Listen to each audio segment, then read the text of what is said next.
So a few days back, I asked for your stories because I didn't know what to say. I didn't know how to use my platform to do something good for the world in a time where I feel like we kind of needed some good shit to happen. And so I asked you guys a simple question. If you had my platform, what would you say for a day? And it was heartbreaking. The response was overwhelming. I'm not able to include everybody, unfortunately, because there was so many responses. And I think what saddened me the most is across ages 16 to 65, I had people of multiple generations sending in stories, experiences, thoughts.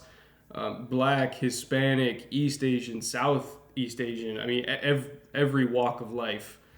Three different continents, 32 different states, and they all had the same story. They all had the same thing to say, or at least a rough approximation. They've all had the same experiences. And that really sucks that so many different people of so many different races across multiple generations everywhere in this country and really across the whole world, they all have had the same heartbreaking things happen to them. They've all felt less than human at some point in their lives. I've never had to go through that. And so I'm going to let them take over from here, and I'm going to play you some of my favorite responses that were sent in, some things that I had never considered before, or things that even if I had considered them, really I want them to be the ones to say it because they're the ones that have to live through it. So again, the film room's going to be back soon, but I have a tough time sleeping at night if I don't at least try to do something good with this platform, even if I'm not the one that's best equipped to do it. So again, thank you guys for sending in your responses. You guys are an amazing community, and I really hope that you guys support each other because again, these responses come from you, and I really hope that you listen because they're important. So I'll be back early next week with the usual show, but for now, this is your platform. Hey, I'm Brian. I have had a lot of thoughts, a lot of emotion, a lot of things just swirling around on the inside around this George Floyd issue and, of course, the greater overall issue of racial injustice in America. And one of the hardest parts about these past few weeks, and specifically since the George Floyd incident happened, is that I just get the sense that people don't genuinely care enough to listen. And the reason why I say this, that especially on social media and across the board, you're hearing people's words where they deflect from the issue. It's like complete devoid or lack of empathy from our white brothers and sisters who may be trying to enter into a dialogue with us, but it's very hard to believe that you genuinely love me or care about me if the first thing that you do is deflect from what we're saying. Like, it's like, man, this issue is so bad, like police brutality is the thing, but then if the first words out of your mouth are, but what about, or like focus on these things instead, not only is that incredibly unhelpful, but it completely tears the trust away from that relationship, and it makes things a lot worse. You think that you're trying to push someone to get to what you believe is the real issue, which isn't the case, but you've just destroyed whatever sense of credibility or genuine trust that you had with that person. And hopefully you'll see why that creates more problems in the long run. I want to address some main points that I have about this that I think are overlooked. I love correcting misinformed or incomplete narratives. And I think a big part of the issues that we have, the communication, the lack of dialogue, is because people are throwing words at each other without understanding what they're saying. But you've got to correct these misinformed narratives about Black citizens in America. We just got to stop. And the two main ones that people love to throw out in response to these issues is like, you care about police brutality, but you don't care about Black on Black crime. There's are some, both of those, oh man, it gets me upset, but I'm going to talk about it in a calm and logical manner so you can understand why it infuriates me and why it's logically inaccurate and why that fails to make the point that you think it makes. So one, Black on Black crime is not an issue in the sense that you think it is. Because every race commits crime at a higher rate amongst their own race because they live in the same community. If you look up the numbers, you can do the statistics yourself. Every race commits more crime against their own race. Black commit more crime against black, white commits more crime against white, Latino commits more crime against Latino, Asian commits more crime against Asian because they live together.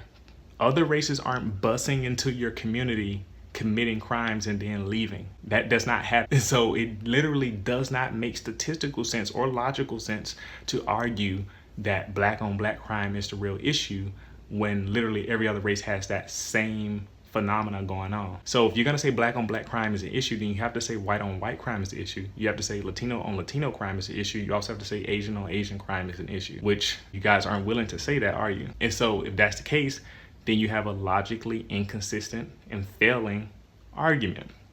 And on that note, so let's actually talk about the actual crime of what's going on. If you want to focus on that for some odd reason, is highly self-righteous and ignorant and misinformed of someone to assume that they know how the black community responds to crime within the black community.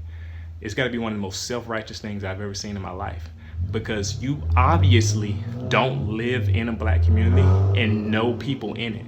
You haven't talked to the pastors, the grandmas, the parents, the civil rights leader, the leaders in the community in general, people who are leading service projects and community service like basketball games, all of those things. These people have always been championing for issues to stop. That's literally always going on. As a matter of fact, black people are very balanced about what we address. Like, we care very highly about police brutality and we care very highly about what's going on in the community at the same time. The only people that seem to be disproportionately caring about black on black crime are the people who are trying to deflect from the issue of police brutality.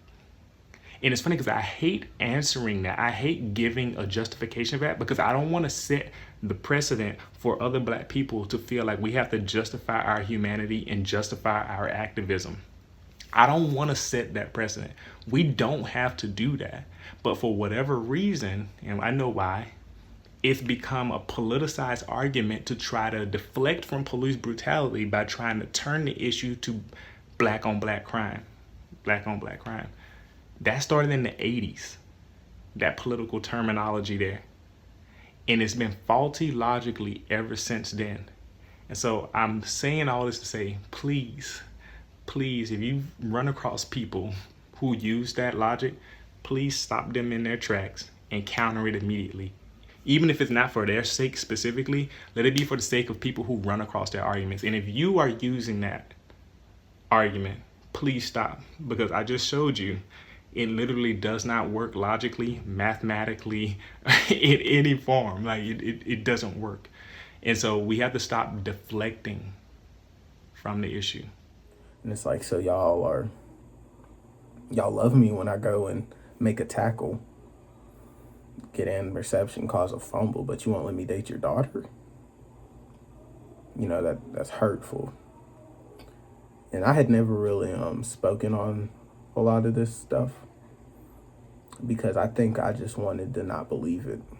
But when I saw that boy get shot for running, trying to get in shape, I thought to myself, like, it could have easily been me. Could have been my teammate, could have been my dad. And it's hard thinking about that. It's hard, like, knowing people are capable of things like that just because you look a little different. People don't want to acknowledge how hard it is for some of us in this country, but it needs to be talked about. We shouldn't have to live in fear. With everything that has happened over the past few years, I fear for my life when I get pulled over. I put my hands on the dash. Don't make any sudden movements because I know that if I give this person the opportunity to take action, they will. And I don't think every cop is a bad cop. I don't think every black person is a criminal. But this system needs to do a better job of putting these people in positions of power, because it can lead to deaths. It can lead to negative effects in our communities. Do I believe in looting and tearing stuff up? No. I won't personally go out there and loot and destroy and vandalize. But you have to think, this has been 200 plus years of mistreatment, 200 plus years of anger. Do your research, man. Go back and look at what they've done to people like me. It's not okay. This is a country that is supposed to represent ideals like, if you work the hardest you can work, you're going to get what you deserve. If you do everything you're supposed to do, you're going to achieve your goals and your dreams. And for some of us, we don't get the opportunity to live that out. It needs to be talked about. It needs to be acknowledged. And I am thankful for your platform. And I hope that you pick my video and you allow me to speak my piece. I'm Andre Amaker. I'm from Sumter, South Carolina. I'm 19 years old. And I believe that Black Lives Matter. Hi, I wanted to share something that I think every non-white person in America knows, and what I think that no white person in America knows. So it's pretty simple.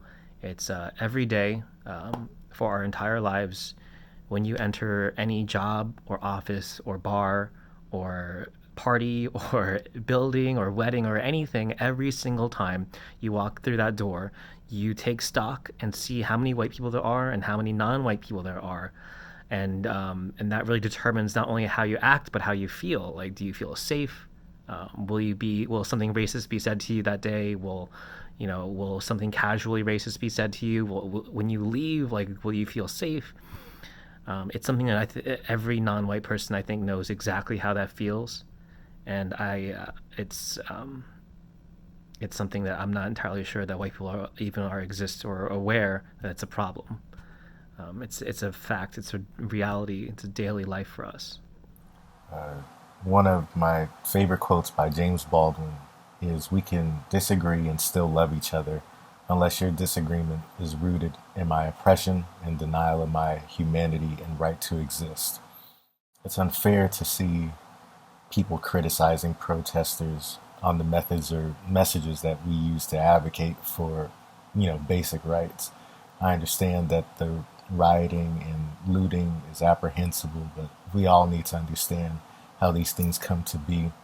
I think that we have lost our frame of reference for many of the tragedies that have occurred throughout American history. Jim Crow officially ended in 1965 after the implementation of the Voting Rights Act. And while overt racism has become less common, our state, federal, city governments actively pursue subverted means to maintain influence over recovering black communities. You could look at many cases, Black Wall Street. There are just so many incidences where governments have used their power to be against black communities. And our current situation is merely a result of policies and sentiments of those prior generations, from redlining to the underfunding of black communities. It's gotten in the way of a lot of our progress. And that's ultimately why we are protesting. Of course, it's George, but it's also everything that led up to that. It's not just about George. And that's the point that a lot of us are trying to get home to a lot of people who just don't understand right now. It's time for us to stop being ignored. It's time to reconcile with our history and actually create an America that works for all of us, and rather than just the rich or just affluent white people or whatever the case may be. It's gone on for too long, and I think that we should be the generation that just says enough is enough. Like it's It's unbearable at this point, and something has to happen. Something has to happen. My senior year of high school, I became friends with a girl in one of my math classes, and it was purely just a friendship. We sat near each other, and we were just high school kids talking, making jokes about school. We were just trying to get to know each other through talking, that's all. Me being a black man or a black kid, her being a white girl, none of that mattered. We were just friends, we were just talking.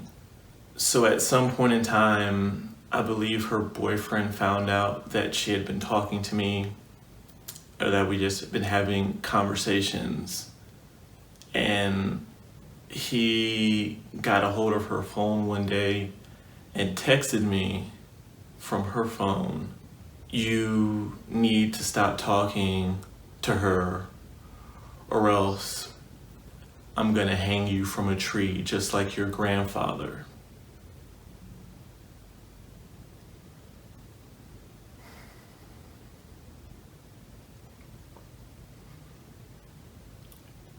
And it's just tough. I don't want to do this. I don't want to talk about these things, because for me, I know I haven't personally been the victim of police brutality, but that's not the case for so many other people, and so many other people of my race that every day have to go in fear of just being somewhere and being treated inappropriately and indifferent just because of the color of their skin, not because of who they are as a person, what's in their heart, what's in their mind, but simply for the fact that their skin is a different color. It just hurts, because you see what happens to people like me, people with my skin color. It's the fact that we're still going through these things is utterly ridiculous, and it's unfathomable, but they're happening. And so we as a people and everyone need to understand the power that we have. There are so many issues, but we can come together as a whole because we have the power to change these things. You might not think you as a person, just a single individual person, have the power to change things, but you honestly do. You have the power to change things. We all have the power to change things, but we have to do these things together. Hopefully, something I've said in this time has reached you in your heart, in your mind, and you'll take those necessary steps that we need in order to move forward. Thank you.